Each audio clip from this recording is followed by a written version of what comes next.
남선교회에서 하나님께 헌신하면서 예배드리는 시간에 함께 하나님의 말씀을 나누게 돼서 참 감사하고 기쁩니다. 학기 초에 담임 선생님에게 어떤 연구원들이 들어와서 학생 명단을 이렇게 넘겨주면서 이렇게 말합니다. 이곳에 이름이 기록되어 있는 사람들은 어떤 무한한 잠재력이 있는 사람들입니다. 잘 교육시키면 아주 크게 될 것입니다. 이렇게 말하면서 이들을 눈여겨보라고 그래서 이름을 모든 학생들 앞에서 이름을 불러줬습니다. 이들이 꼭 성공할 사람들이라고. 그리고 10개월 후에 다른 학생들과 비교해 보겠다고 이렇게 얘기했습니다. 그 예견대로 10개월 동안에 그들의 성적이 월등해지고 성실한 학생으로 변화되었습니다. 이 연구원은 누군가 하면 심리학자인데 담임 선생님에게 명단을 넘겨주었던 그 명단은 특별한 학생들의 명단이 아니었습니다. 보통 평범한 그런 사람들입니다. 이들에게 어떤 검사를 한 적도 없습니다. 그냥 무작위로 선출해서 그 이름을 넘겨주었던 것입니다. 근데 왜 이렇게 평범한 학생들인데 그 이름을 부르고 무한한 잠재력이 있다 그러고 크게 될 학생들이라 그러고 꼭 성공할 학생들이라고 말한 그 이름이 불려진 그들이 학업이 올라가고 월등해지고 어떤 그 좋은 성과를 가졌는가? 이 얘기는 그 피그말리온 효과라고 하는 로젠탈 교수가 연구한 것입니다. 이 안에는 이 사람들이 잘 될 것이라고, 그리고 공부를 잘할 것이라고, 그리고 성공할 것이라고 하는 그런 격려, 그것이 이 학생들을 변화시키고 성장시켰다라고 하는 것입니다. 우리 성경에 보게 되면 격려라고 하는 단어를 안위한다, 혹은 위로한다, 혹은 권면한다 이렇게 표현하고 있습니다. 근데 좀 정확한 표현을 보게 되면 격려라고 하는 이 단어가 encouragement, 그건 뭐냐면 용기 안으로 집어넣어준다. in 이에는 뭐뭐 안으로, courage 용기, 사람을 용기 안으로 이렇게 집어넣어주는, 용기를 주는 것이에요. 견딜 수 있는 힘, 혹은 버틸 수 있는 힘, 끝까지 갈 수 있는 그런 힘이라고 하는 거죠. 칭찬과 다릅니다. 칭찬이라고 하는 것은 뭔가 잘했을 때에 얻어지는 반응입니다. 그러나 격려라고 하는 것은 아직까지 그 일이 되어지지 않았지만 그 안에 있는 가능성과 잠재력을 보고 희망을 불어넣어주는 것. 이상한 것은 그때에 성령께서 역사하신다는 것입니다. 그러면서 그 사람의 한계를 깨고 뛰어넘게 된다고 하는 것이지요.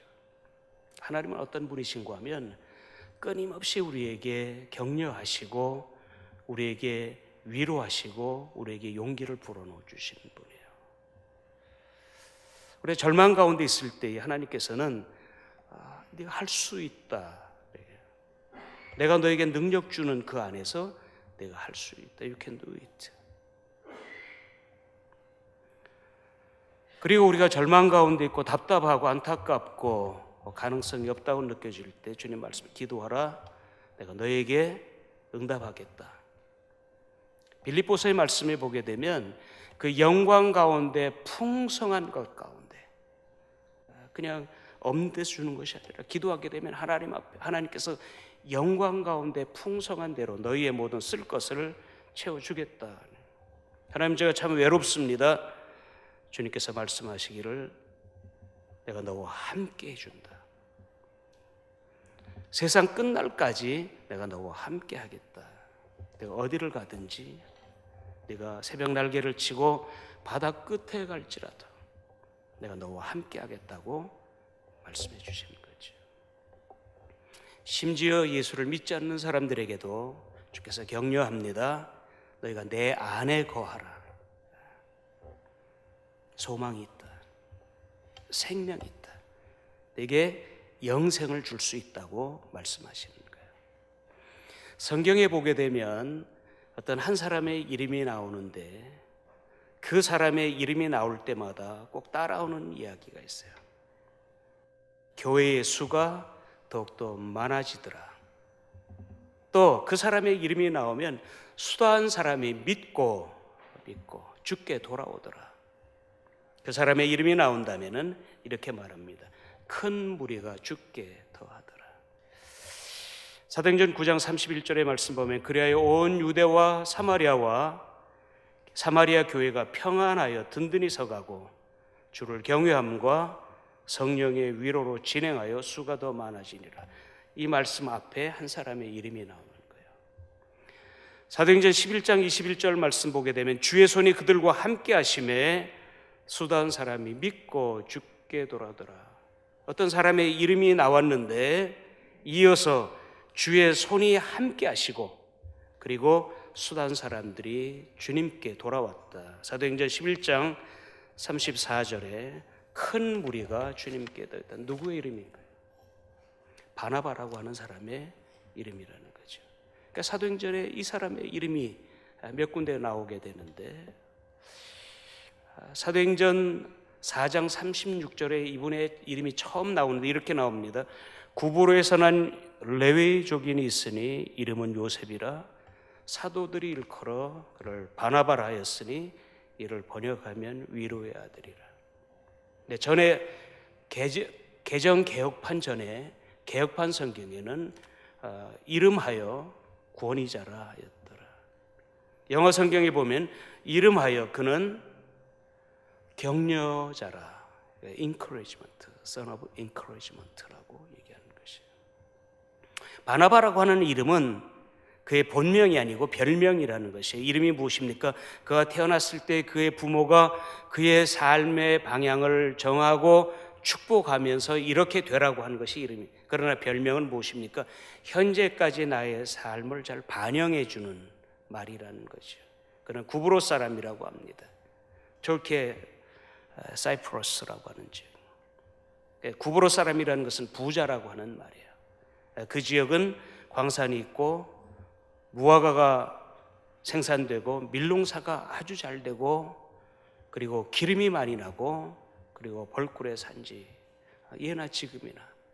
다시 말하면 구브로 사람이라고 하면 아주 부자인데 한 예로 마가의 집 얘기가 성경에 많이 나오는데 마가의 다락방, 마가의 집, 그리고 그것은 얼마나 집이 크고 좋았는지 많은 사람들이 모여서 기도했던 것, 오순절 성령이 임하셨던 것, 예수님이 최후의 만찬도 하셨던 것, 이게 부잣집이라니. 누구의 집이냐? 이 바나바의 아마 누이쯤 되는 것 같아요. 부잣집 자식입니다. 이름이 요셉입니다. 그의 부친이 그의 이름을 요셉이라고 붙여줄 때 한 시대의 경제의 위기에서 건진 요셉과 같이 되라고, 그리고 꿈을 가진 사람이 되라고 그의 이름을 지어줬는지 모릅니다. 그런데 이 사람은 요셉이라고 하는 이름보다는 계속해서 바나바라고 불려지는데 그 바나바의 뜻은 격려하는 사람, 다른 사람에게 용기를 주는 사람, 다른 사람들에게 힘을 주는 사람, 다른 사람들에게 위로해 주는 그런 사람이라는 것이에요. 그러니까 예수를 믿고 아마 마가의 다락방에서 성령이 마셨을 때 그 성령을 체험했는지 모르겠어요. 시간이 가면 갈수록 그를 만나게 되면 사람들이 용기가 생기고 힘이 생기고 삶의 희망이 생겼다는 거죠. 여러분, 그분을 만났습니다. 어떤 사람을 만났을 때 만나고 헤어질 때 이런 사람이 있어요. 나도 다시 시작해보고 싶다. 그분과 만나고 헤어질 때 마음속에 이렇습니다. 나도 좀 잘 믿어야 되겠다. 그분과 만나고 헤어진다면은 집에 가서 성경을 다시 피면서 그분과의 삶 속에서 그분과의 대화 가운데 나왔던 것이 이 말씀이었는가 하고 열어보는 그런 사람들이 있다는 것이에요. 그 사람을 만났을 때 결단할 수 있는 힘이 생기고 그 사람을 만났을 때 자기 자신을 지켜나갈 수 있는 용기가 생기고 그 사람을 만나면 그만두고 싶었던 일이 지속적으로 해나가고 싶고 지금까지 어떤 일을 끊지 못하고 살았는데 그 사람을 만나고 난 후에 끊을 수 있는 그런 용기가 생기는 그런 사람. 바나바가 그런 사람이었다는 것이에요. 바나바의 삶을 보게 되면 바나바는 어떤 사람들에게 용기를 주고 힘을 주는 것뿐만 아니라 교회에도 그런 일이 있었다는 것이죠. 그러니까 최초의 그 이름이 나오는 것은 방금 말씀드린 대로 사도행전 4장 36절 구불에서 난 유대족 사람이 있으니 이름은 요셉이라 사도들이 일컬어 바나바라 했으니 번역하면 위로하되 이 말씀이 어디서 나오는가 하면 37절에 그가 밭이 있음에 팔아 그 값을 가지고 사도들의 발 앞에 두니라. 여러분 교회에 재정이 필요합니다. 교회가 부흥하면서 많은 구제 사역들이 일어나는데 교회 재정이 없어지기 시작합니다. 그때에 자기가 자기의 밭을 팔아서 사도들의 발 앞에 두면서 하나님의 교회에 하나님의 사역을 하도록 그것을 하나님께 드립니다. 그때에 사도들의 마음속에 이런 마음이 생겨요. 하나님이 우리와 함께 하시는구나. 그 사건을 통해서 우리가 하고 있는 일을 주께서 기뻐하시는구나 하는 것을 확인하게 된다는 것이 교회가 그로 인해서 힘을 얻게 됩니다. 또 이 바나바를 통해서 성경에 나타난 걸 보면 사람을 세우는 일을 하는 것이에요. 성경에 보게 되면 은사가 신약 성경에 나타난 은사가 약 27가지 정도 나타납니다. 근데 고린도전서의 말씀을 보게 되면 특별히 여러 가지 은사들이 나타날 때 방언과 예언의 은사들이 나타납니다.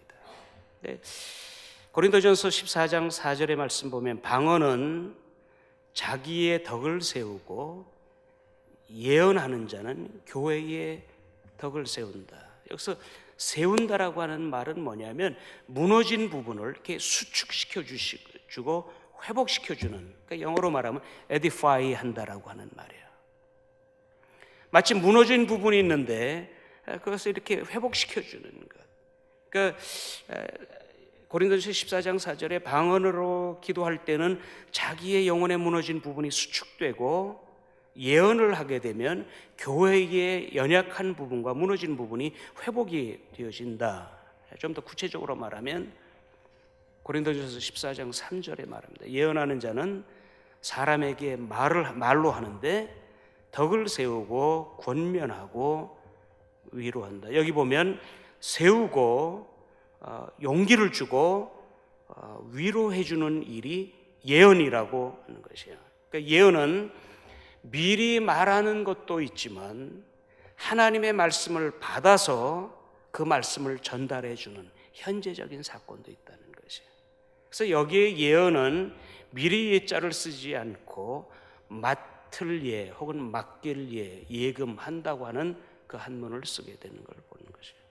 하나님께서 그 마음에 이 상황 가운데 그 사람에게 그 말씀을 주셔서 그가 다시 일어날 수 있게 하고, 이것이에요. 예언은 뭐냐면 교회의 연약한 부분이나 무너진 부분이나 지체에 낙심되었던 부분들이 그 말을 통해서 다시 일어나게 되는 그 힘을 얻게 되는, 그것은 이 격려라고 하는 것을 사용하신다는 것이에요. 이 격려를 사용하시고 위로를 사용하실 때 누가 함께 역사하시는가 하면 성경은 성령의 위로가 함께한다고 연결어로 말씀하고 계시는 거예요.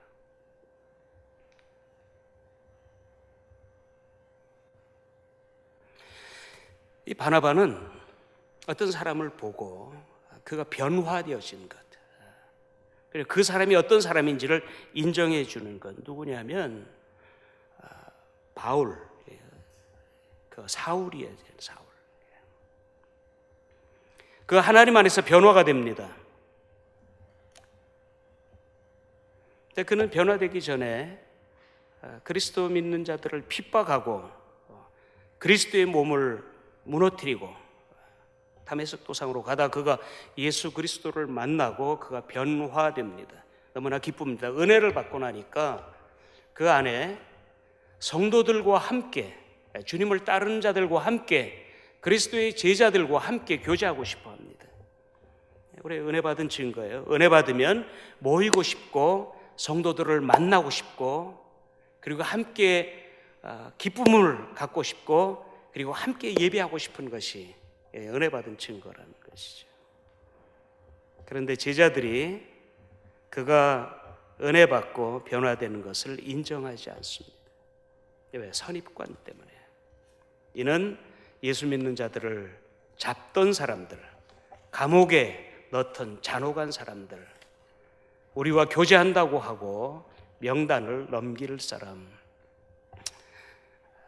사도행전 9장 26절에 이렇게 나옵니다. 사울이 예루살렘에 가서 제자들과 사귀고자 하나 다 두려워하여 그의 제자됨을 믿지 아니하더니, 그가 그리스도를 따르는 사람이 된 것을 믿지 아니하더니. 그러나 바울이 어떻게 합니까? 바나바가 어떻게 합니까?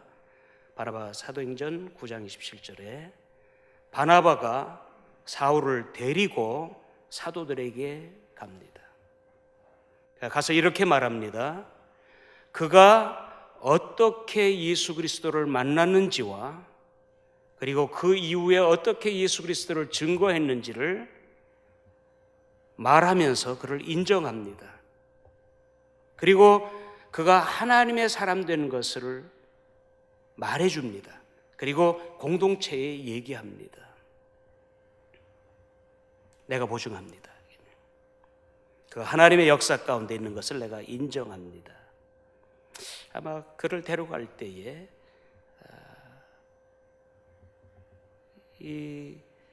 아직 사울인 후에 바울이 된 이 사람이 그렇게 얘기했을 거예요. 당신 안에 그리스도가 분명히 계신 것을 내가 안다. 당신 안에 하나님의 역사가 있는 것을 내가 안다. 하나님께서 당신을 쓰실 것이다. 분명하게 그의 안에 있는 예수 그리스도를 확인해주고 말해주고 하나님의 역사를 인정해주고 역사하실 것을 확인해주고. 9장 28절에 이렇게 말합니다. 이 사건 이후에 사울이 제자들과 함께 예루살렘에 출입하기 시작했다. 여러분, 함께 올라가면서 그가 제자들과 어떻게 주님을 만났는지, 그때에 어떤 현상이 있었는지, 그가 하늘의 빛을 보고 말에서 꼬꾸라질 때에 어땠는지, 그리고 하늘에서 음성이 어땠는지를 아마 나누며 교제하지 않았겠는가. 성경은 그 바로 뒷절에 이렇게 이어납니다. 그리하여, 이렇게 그리하여. 여러분, 지금 이 사건, 한 사람을 인정해주고 세워주고 하나님의 역사를 확인해주는 이 사건을 통해서 31절에 그리하여 온 유대와 갈릴리와 사마리아 교회가 평안해졌다. 교회의 평안이 어디서 나왔습니까? 이 바나바가 사람을 세워주는 일을 통해서 교회가 평안해지기 시작했다. 여러분, 우리가 교회의 평안을 어디서 원하고 있습니까? 무엇으로 교회가 평안해지기를 원합니까? 성경은 이렇게 말합니다. 그 사건으로 인해서 교회가 평안해지고 든든히 서가고, 교회가 든든히 서가고 주를 경외하는 일들. 경외가 무엇입니까? 죄를 미워하고 하나님을 하나님으로 인정하고, 이것이 경외 아닙니까? 그리고 나타나는 역사가 성령의 위로하심이 교회 안에 있게 되었다. 성령의 위로로 진행하여 수가 더 많아지니라. 교회의 부흥이 일어나기 시작했다는 것이죠. 여러분, 사람들 약점 없는 사람은 없다는 거죠.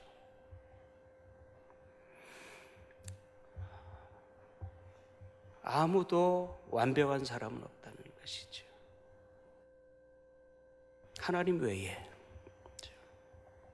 그런데 모든 사람 안에 잠재력이 있다는 것이죠. 하나님이 주신 계획이 있다는 거죠. 그리고 하나님이 그 안에 함께 하신다는 거죠. 그 하나님의 역사가 그 안에 기다리고 있다는 거죠. 그 무엇을 통해서 나오기 시작합니까? 그에게 격려하고 그에게 용기 안으로 집어넣어주는 일을 통해 나오게 된다는 것이죠. 그런데 성경은 뭐라 그러냐면 이것을 말해주라고 하는 거죠.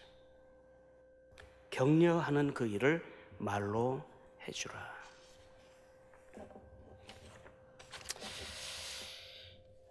제가 오래전에 읽었던 책 중에 양창선 씨가 쓴 책 가운데 하늘을 보고 땅을 보고, 여기 이런 장면이 나와요. 어떤 사람이 사업을 하고 사업하다가 완전히 실패해서 파산하고 더 이상 길이 없다고 생각하고 그가 이제 자살해야 되겠다. 고개를 푹 숙이고 길을 가면서 이제 죽어야 되겠다. 근데 저 앞에서 길바닥에서 뭐가 움직이는 게 보이는 거죠.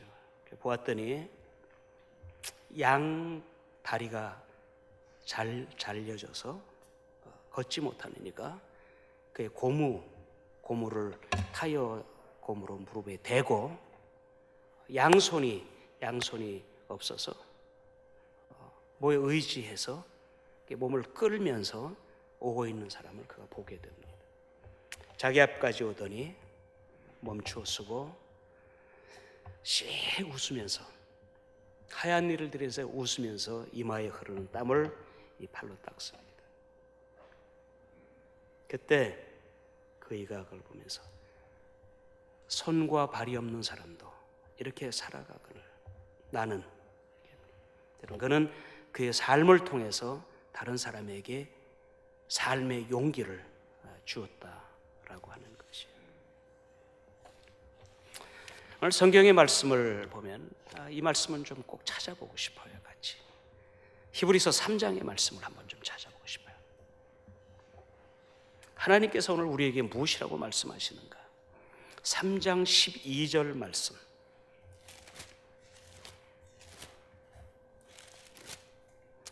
히브리서 3장 12절의 말씀 같이 한번 읽어볼까요? 시작. 형제들아, 너희는 삼가 혹 너희 중에 누가 믿지 아니하는 악한 마음을 품고 살아계신 하나님에게서 떨어질까 조심. 이 말은 뭐냐면 낙심이에요. 낙심. 그게 하나님에게서 떨어지는 낙심. 그런데 13절 말씀 같이 읽겠습니다. 오직 오늘이라고 일컫는 동안에 매일 피차 권면하여 너희 중에 누구든지 죄의 유혹으로 완고하게 되지 않도록 하라. 여기 보니까 오늘 다른 사람을 이 권면, 격려하며, 이제 영어로 한번 나중에 찾아보세요. 그러니까 격려하며 오늘 매일마다 격려하고, 그리고 서로가 격려하고. 오늘 본문의 말씀 다시 한번 읽어봅니다. 히브리서 10장 한번 다시 가보겠습니다. 10장 23절 말씀 같이 읽겠습니다. 또 약속하시는 이는 미쁘시니 우리가 믿는 도리의 소망을 움직이지 말며 굳게 잡. 이건 뭐냐면 우리가 믿는 소망을 잡고 있다는 것은 예수를 믿는 자에게 얘기하는 거예요. 이제 너희가 예수 그리스도를 믿었으면, 믿음의 소망을 가졌으면 어떻게 해야 되느냐?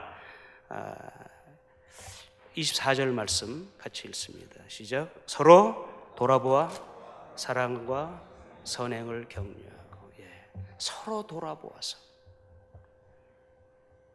그 안에 있는 것들을 서로 격려하고, 그리고 22절에 모이기를 피하는 어떤 사람들의 습관과 같이 하지 말고 주님 오실 때가 가까울수록 모이기를 힘쓰라. 여러분, 하나님 우리에게 용기 주시는, 우리가 보통 큐티를 한다고 그럴 때에 조용히 좀 주의 음성에 귀를 기울여 보는 시간이 되면 좋겠어요. 하나님의 말씀을 붙잡고 주께서 우리에게 말씀하시죠. 절대로 주님 우리 버리지 않겠다. 그리스도 안에 있는 자에게는 정죄함이 없다 말씀하시면서 일어나라. 내가 너와 함께한다. 내가 어디를 가도 함께한다. 시편의 귀한 말씀 있잖아요.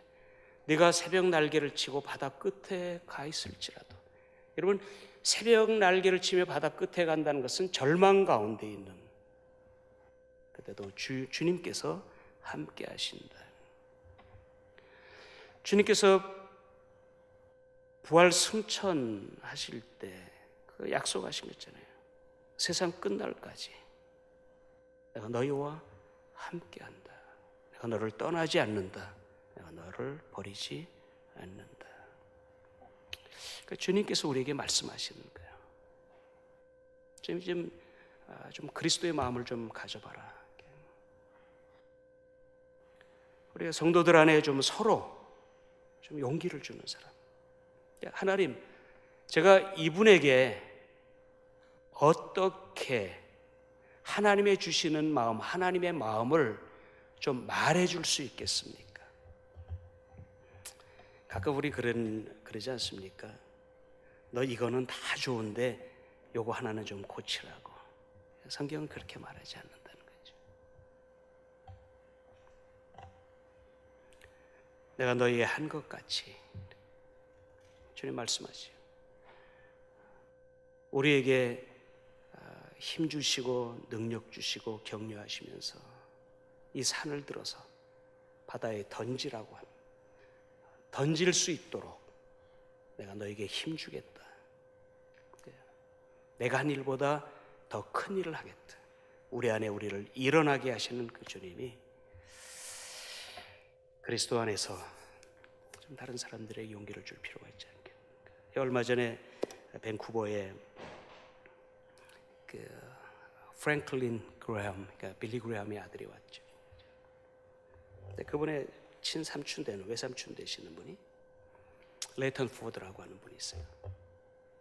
그분의 이야기를 한번 들었는데 그분이 그런 얘기한 거죠. 빌리 그레엄 목사님이 전 세계를 다니며 전도하다가 그 한 젊은 청년을 픽업해서 매제를 삼습니다. 캐나다 사람입니다. 고아 출신입니다. 그런데 그가 빌리 그레엄을 따라다니면서 은혜를 받고 그 안에서 잘 성장을 했습니다. 그리고 그도 전도자로 쓰기 위해서 이 시애틀에 와가지고 대형 집회를 했습니다. 그분의 얘기입니다. 아주 대실패를 했대요. 대실패를. 대대적으로 광고를 하고 굉장히 큰 운동장 빌리고 음향장치를 하고 엄청난 재정이 들어갔다는 것이. 정작 전도 집회를 열었는데 사람들이 오잖아요. 헌금도 없고. 그래서 다 하지 못하고 그 전도 집회를 닫고 실패감을 가지고 자기 집으로 돌아왔다 그래요. 여러분, 사람이 무슨 문제 때문에 잠이 오지 않는 것은 아직도 그렇게 큰 문제는 아니라는 거죠. 그러니까 너무나 어려우면 잠에서 깨어나지 못하고 있는 거죠. 그러니까 침대에 쓰러져서 일어나지 못하고 있을 때 어느 순간에 정신을 조금 드는데 보니까 물이 이렇게 하늘에서 떨어지대. 뚝뚝뚝 떨어져. 눈을 떠보니까 자기 아내가 침대 옆에 앉아서 그를 향해서 계속해서 격려하고 위로하면서 일어날 수 있다고, 당신은 잘할 수 있다고, I love you, honey. 근데 그 그 순간을 통해서 그가 다시 힘을 얻었다.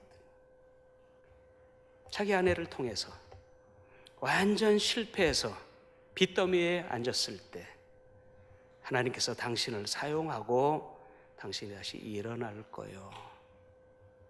내가 당신을 포기하지 않고 나도 당신을 사랑합니다. 그분이 미국에서 30대를 모아놓고 자기의 삶을 얘기할 때 아내를 통해 받았던 그 격려, 오늘 자기가 오게 됐다는 이야기를 하는 그 이야기를 듣게 되었다는 거죠. 오늘 헌신 예배를 드리면서 우리의 믿음의 소망을 가졌다면 하나님, 이제 제가 어떻게 살아야 되겠습니까? 바나바와 같이 좀 사람을 세우는 자가 되게 하시고 교회의 격려자가 되게 하시고, 바나바는 그의 본명은 요셉, 그러나 성경에는 계속해서 격려자라고 하는 말로 그를 표현하고 있다고 하는 것을 기억하면서 하나님께서 우리 교회에 우리 살아가는 지체들을 통해서 하나님의 힘들고 하나님의 능력들을 회복해 하시고 사람들이 일어나게 되는 역사가 있게 되실 줄로 믿습니다. 아멘. 기도하겠습니다.